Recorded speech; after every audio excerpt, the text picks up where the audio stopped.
Hello বন্ধুরা, দেখো আমার কেয়া পিউদের সাথে তোমাদেরকে পরিচয় করিয়ে দিই। এরা হচ্ছে কেয়া পিউ।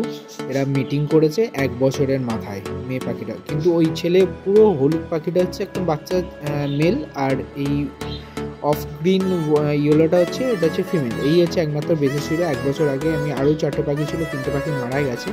আর এই নীলটা হচ্ছে আমার ফার্স্ট পাখি। খুব কথা শোনে, ও মাঝে মধ্যে বেরিয়ে যায়, আবার নিজে নিজেই ওর ঘরেও ঢুকে যায়। ওর সাথে আছে একটা ফিমেল রেড আই, ওই যে রেড আই ওটা ফিমেল আছে, আর ও মতো ঢুকে যায়। ওদেরও মিটিং হয়েছে, এখনও ডিমটা আসেনি। তো এরা মিটিং হওয়ার পর 2টো ডিম দিয়েছে।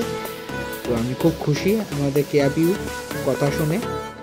এখন তোমাদের আবার দেখাচ্ছি ডিমগুলো কত সুন্দর যত্ন করে রেখে দিয়েছে, তাও দিচ্ছে। তো আবার তোমাদেরকে দেখাবো বাচ্চাটা ফুটলে। ভগবানের কাছে এই কামনা রইল ওদের ডিমটা যেন খুব সুন্দরভাবে যেন বাচ্চাটা হয়।